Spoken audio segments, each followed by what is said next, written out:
کی حمد و ثنا کے بعد آقا نامدار شفیع روز شمار حضور احمد مصطفیٰ محمد مصطفیٰ. یہ پی پی 168 ہے. بابا جی آپ کا مشن ہمیشہ جاری رہے گا.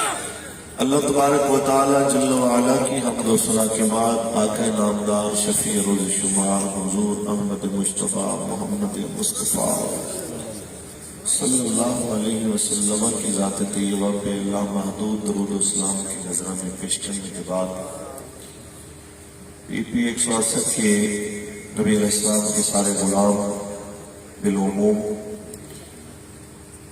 اور آشیانہ حاصل اسکیم کے رسول عربی کے غلام بالخصوص مبارکباد کے مستحق ہیں کہ آپ نے اتنا خوبصورت پروگرام مینیج کیا اور یقیناً میرے استاد محترم کے فیض یافتہ یہ سارے علماء اور میرے دائیں بائیں تشریف فرما یہ سارے رسول عربی کے غلام مبارکباد کے مستحق. مجھ سے قبل آپ نے استاد العلماء حضرت علامہ مولانا مفتی محمد عمران الحسن فاروقی صاحب دامت برکاتہ عالیہ آپ کا خوبصورت کتاب سنا. اس سے قبل مفتی اہل سنت حضرت علامہ مولانا مفتی محمد تصدق صاحب دامت برکاتہ عالیہ آپ کا خوبصورت کتاب سنا. اس کے علاوہ بھی ہمارے ذمہ داران آپ سے بار بار مخاطب ہوتے رہے. مجھ سے بہتر لوگ بیان کر چکے ہیں. یہ ان کی اعلیٰ ضبطی ہے کہ مجھے بھی چند باتیں آپ سے کرنے کا موقع دیا. پردے میں بیٹھ کے سننے والی مائیں بہنیں بیٹھیاں اور میرے سامنے بیٹھے رسول اللہ کے غلام ایک بات دل کی تختیوں پہ لکھ کے جائیے. تحریک لبیک یا رسول اللہ کا اور کوئی مقصد نہیں.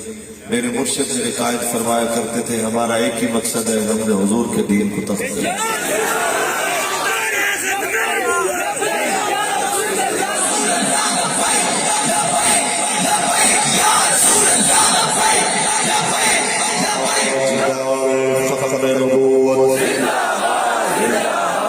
اور میرے قائد و مرشد اور آپ کے قائد و مرشد حضور کی غلامی اور مجاہدین ایک بات یہ بھی فرمایا کرتے تھے کہ یہ آسان نہیں ہے حضور کی غلامی کا دعویٰ کرنا اور اس پہ استقامت دکھانا اور یہ کہنا کہ جی میری پگڑی بڑی اہم ہے میری داڑھی بڑی اہم ہے. تو آپ فرمایا کرتے تھے کہ ہم سب کی داڑیاں پگڑیاں اس خواب پہ قربان جہاں سے سیدنا صدیق اکبر پاک کی سواری ایک بار گزری کہ آپ سب سے پہلے نبی رحمت کی عزت اور حضور کی عظمت اور شان کے اوپر آپ نے حرم میں جو خطاب فرمایا اور اس کے رد عمل میں جو کفار نے آپ کے ساتھ سلوک کیا کہ آپ کی ناک مبارک گم ہو گئی کہ چہرہ مبارک اتنا جناب اعلیٰ اس طرف آ گئی سوچ گیا کہ ناک مبارک گم ہو گئی کس بنیاد سے رسول اللہ کی بات کرنے کی وجہ سے. جو لوگ یہ کہتے ہیں کہ حضرت صاحب 4 شیڈول سر سے کھڑے نے پرچہ وقت پہ ہے واچ لسٹ 1 منٹ کا کام ہے تسی کہڑے پاسے لے جانا چاہتے ہو سیدھے جناب اعلیٰ سیدھے سادے مسلمان ہیں. حضرت فرماتے تھے کیا اسی ٹکے مسلمان یہ کیسی بات کرتے ہو؟ کیا تم سیدنا صدیق اکبر سے بھی زیادہ سیدھے مسلمان؟ کیا تم سوالات صحابہ سے زیادہ سیدھے مسلمان ہو؟ اگر واقعتاً ہم نے کلمہ رسول اللہ کا پڑھا ہے تو چلنا ویسے پڑے گا جس طرح اللہ کا قرآن کہہ رہا ہے اور نبی رحمت اور آپ کے صحابہ نے چل کے دکھایا ہے. محبت سے سبحان اللہ کہیے اللہ کا قرآن. خالق کائنات نے ارشاد فرمایا محمد رسول اللہ. یہ میرے محبوب محمد والذین معه اور جو ان کی بیعت ہے ان کی کیا نشانیاں شجاع والکفار رحماء بینہم کہ کافروں کے ساتھ مگر آپس میں بڑے رحم بڑے پیار والے. میرے وزیر اعظم جناب اعلیٰ میرے ملک کا وزیر اعظم جناب کچھ عرصہ پہلے ہمارے معاہدے سے 2-4 دن پہلے بہت سارے اپنے دائیں بائیں بڑے جناب اعلیٰ نام نہاد مشائخ اور علماء اور پیروں کو ایک بڑے سے ہوٹل میں بٹھا کے ایک لیکچر دے رہا تھا اور کہہ رہا تھا یہ علماء کی ذمہ داری ہے کہ جناب یہ لوگوں کو بتائیں کہ ریاست مدینہ کیسے بنی تھی. وزیر اعظم صاحب آپ کے حکم سے میں بتانا چاہتا ہوں کہ ریاست مدینہ کیسے بنی تھی. ریاست مدینہ یوں بنی تھی کہ سب سے پہلے آپ کے اور میرے قریب آقا صلی اللہ علیہ وسلم نے اپنا طرز زندگی اپنا لائف سٹائل ویسا بنایا جیسے آپ کے غلاموں کا تھا. لائف سٹائل ایک جیسا حتیٰ کہ خندق کا موقع آتا ہے تو نبی رحمت خود بھی مٹی اٹھاتے ہیں خود بھی پتھر اٹھاتے ہیں خود بھی کام کرتے ہیں. اور جب رسول اللہ پتھر اٹھا کے چلنے لگتے ہیں کوئی اور آ کے کہتا ہے حضور مجھے پکڑا دیجیے آپ تو نہ اٹھائیے تو حضور فرماتے تو مجھ سے زیادہ طاقتور تو نہیں اور تیری طاقت مجھ سے زیادہ تو نہیں ہے. ان کے ساتھ حوصلہ بڑھاتے ہیں جناب اعلیٰ پتھر اٹھا رہے ہیں. اور پھر جب ایسے لمحات میں آ گیا حضرت جابر کہتے ہیں یا رسول اللہ مہربانی کیجیے آپ ذرا میرے گھر چلیے 1-2 اپنے خاص غلاموں کو بلا لیجیے جناب اعلیٰ کھانا کھا لیجیے.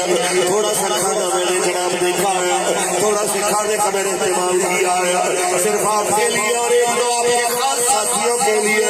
تو میرے قریب نے یہ نہیں فرمایا مجھے بھوک لگی ہے چلو جی 1-2 بندے ساتھ لے کے کھا لیتے ہیں.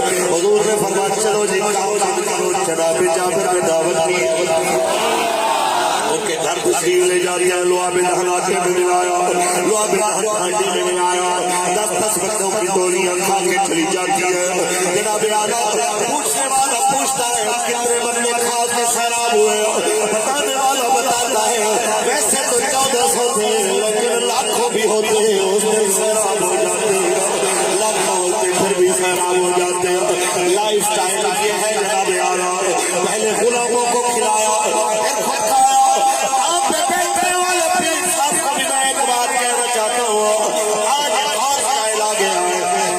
آج پیر صاحب کا پیالہ الگ پیر صاحب کا گلاس الگ پیر صاحب کے کپ میں کوئی مرید غلطی سے چائے پی لے تو مرید جناب اعلیٰ وہ زندہ نہیں رہ سکتا. زندہ رہے بھی تو ساری زندگی آستانے پہ منہ دکھانے کے قابل نہیں رہ سکتا کیونکہ خلفاء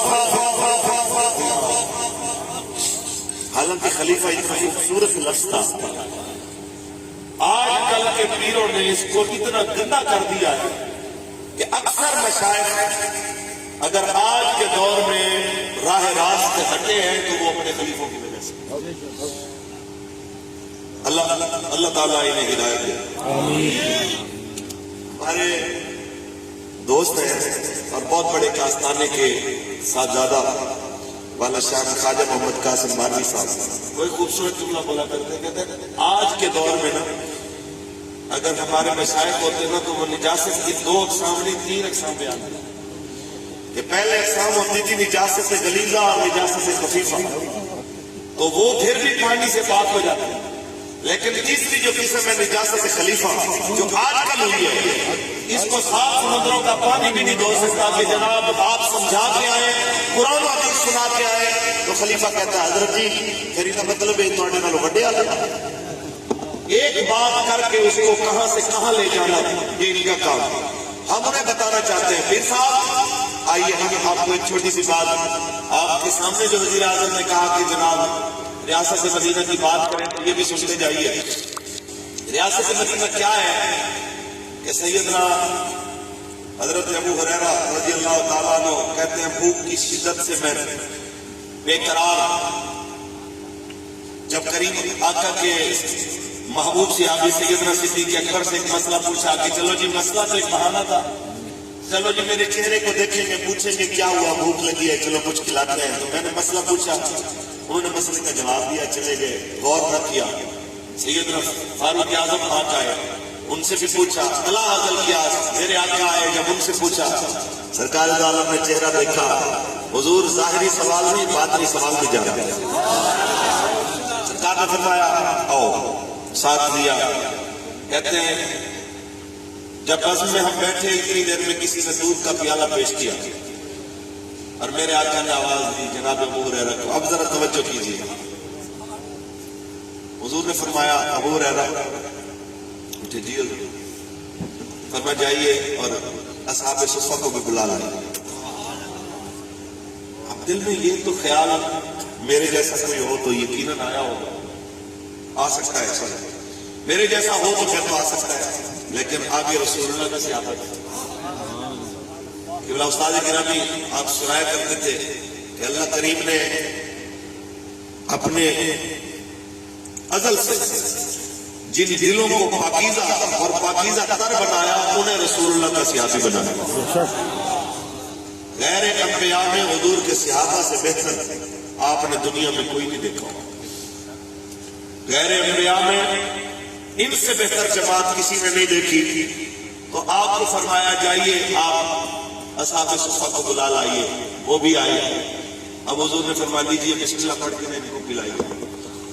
اب آشیانہ میں بیٹھنے والے محمد عربی کے غلام ایک بار دل پہ ہاتھ رکھیے. سوال تو بنتا ہے، یہ بھی تو ہو سکتا ہے کہ حضور فرماتے کہ پہلے ابو ہریرہ کو پی لے، آپ کی طبیعت بڑی ناساز ہے، پہلے آپ پی لے پھر ان کو پلاتے ہیں، پھر بعد میں دیکھا جائے گا. نہیں، انہی کے ہاتھ سے 70 صحابہ کو پلایا. جب جناب اعلیٰ سب کے پیٹ بھر گئے پھر آپ نے فرمایا اب جناب خود پیجیے. ایک بار پیا، دو بار پیا، تین بار، حتیٰ کہ کہتے حضور اب تو ایک گھونٹ کی بھی گنجائش نہیں ہے. یہاں پہ جناب اعلیٰ آخری بات حضور نے فرمایا جب جناب اعلیٰ انہوں نے پی لیے، حضور نے فرما لیجیے یہ پیالہ مجھے دیجیے.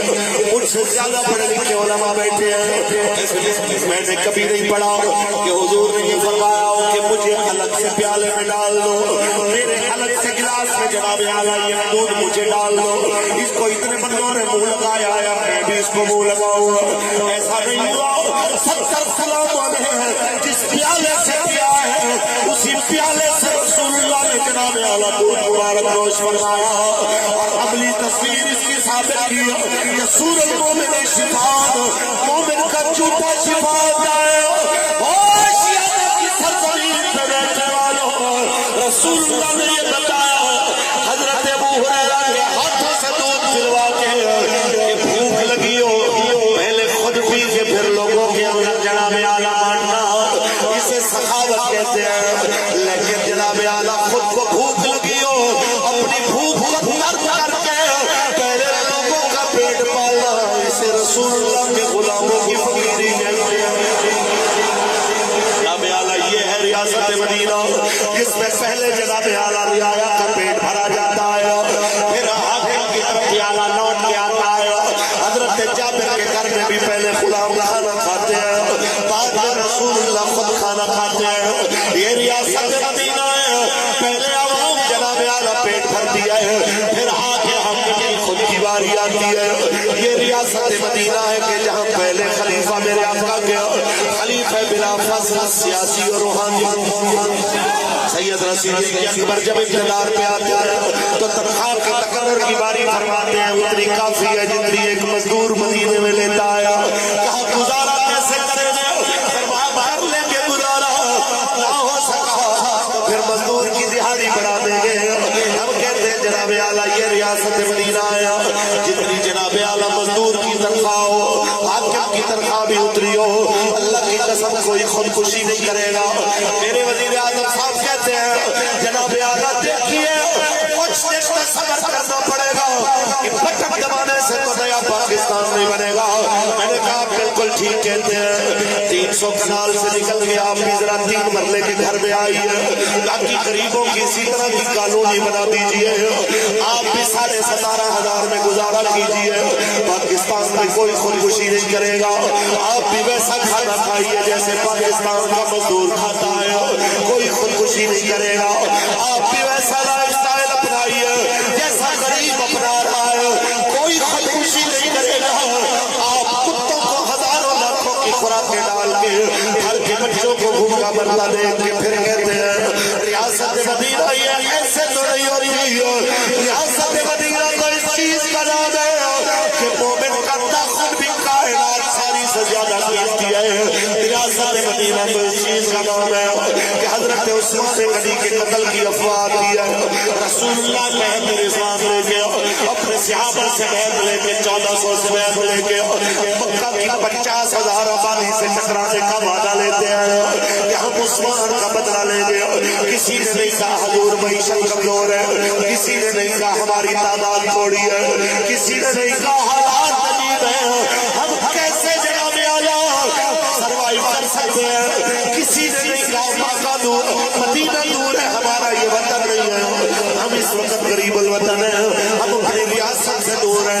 اقبال اسی بنیاد پہ تو رو پڑا کہ تو کہاں پہ پھر رہا ہے مسلمان، تیرے ہوتے ہوئے برما لٹ رہا ہے، تیرے ہوتے ہوئے کشمیر لٹ رہا ہے، تیرے ہوتے ہوئے فلسطین کا مسلمان لٹ رہا ہے، تیرے ہوتے ہوئے عرب لٹ رہے ہیں، تیرے ہوتے ہوئے اجمی لٹ رہے ہیں، اب تو اس لیے چل کر کے بیٹھا ہے کیونکہ میری سرحد سے اس پار ہے، چاہے اسے کوئی مارے یا بچائے مجھے کیا پرواہ ہے، میری سرزمین پہ رہی ہے۔ تو اقبال اسی لیے تو رو کے کہتا ہے کہ بازو تیرا توحید کی قوت سے قوی ہے، اسلام تیرا دیس ہے تو مصطفی ہے، مصطفی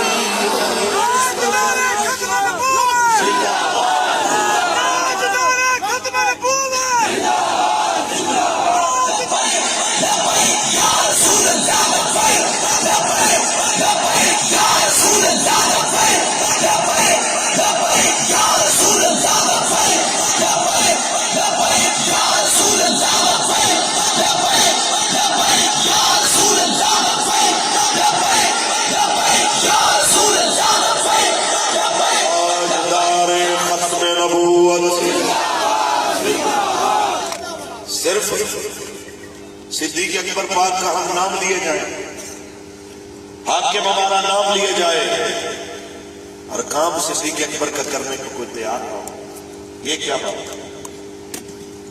تمام مشائخ 10 رفتار، نبی علیہ السلام کی حدیث سنیے، میرے آقا نے ارشاد فرمایا، اللہ کریم نے جبریل امین کو حکم دیا کہ فلاں بستی میں جائیے اور اس کو جناب اپنے پروں پہ لیجیے اور جناب پلٹ دیجیے اس کو۔ کہا میرے مولا وہاں پہ تیرا ایک ایسا نیک بندہ بھی ہے جس نے آنکھ چھپکنے کی دیر بھی تیری نافرمانی نہیں، تو حکم ہوتا ہے پہلے اسی کا گھر پلٹو، باقی بات میں۔ سوال تو یقیناً بنتا تھا اور جبریل نے کیا، میرے مالک اس کی وجہ کیا ہے؟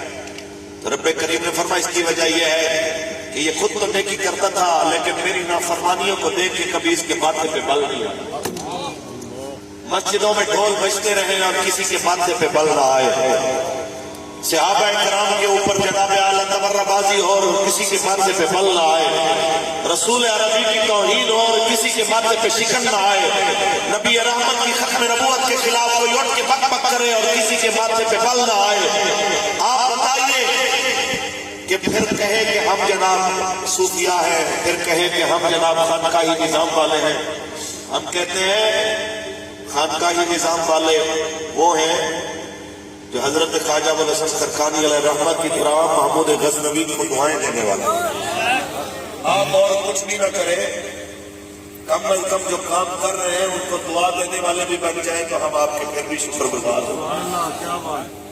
آپ کو نہ ساتھ چلنے کو تیار ہیں بلکہ جو چلتے ہیں تو ہمارے کچھ نام نہاد مشائخ اپنے آپ کو کہنے والے کہتے ہیں کہ جناب ان جیسے لوگوں کی وجہ سے اسلام کی تشریح جو ہے نا وہ لوگوں تک صحیح نہیں پہنچ سکی، اور ہمیں وہ ایکسٹریمسٹ کہتے ہیں جناب یورپین ممالک والے۔ استاد فرمایا کرتے تھے کہ جس نے یورپ کی آنکھ سے اسلام کو پڑھا ہے اس کو اسلام کبھی سمجھ نہیں آ سکتا۔ اسلام کو جب بھی پڑھا جائے گا اس کو اسلام کی آنکھ سے پڑھا جائے گا، یورپ کی آنکھ سے کبھی بھی اسلام سمجھ نہیں آئے گا۔ یہ کیا بات ہے؟ آپ ایک چھوٹی سی بات کہ جو فرانس میں مسلمان رہتے تھے، آپ ذرا تصور کیجئے وہ کتنے ماڈرن ہو، انہوں نے کیا کچھ نہیں مانا ہو، لیکن اس کے باوجود کیا فرانس کے کافر نے انہیں قبول کیا؟ نہیں کیا۔ آپ کو اس سے بھی تھوڑی آگے کی مثال ہو کہ جس وقت برما میں قتل عام شروع ہوا مسلمانوں کا، تو یہ غلط فہمی آپ کے ذہن میں نہیں ہونی چاہیے کہ صرف مولوی مارے گئے، داڑھی والے مارے گئے، صرف برقعے والی اور حجاب والی بیٹیاں ماری گئی۔ نہیں، جو ڈانس کلب میں ناچنے والی لڑکیاں تھیں اور نام مسلمانوں کا تھا ان کے بھی انہوں نے ٹکڑے کیے۔ جو شراب بیچنے والے کلین شیو اور اد ننگے مسلمان تھے ان کے بھی انہوں نے ٹکڑے کیے کہ کافر کو مسلمان کا نام بھی گوارا۔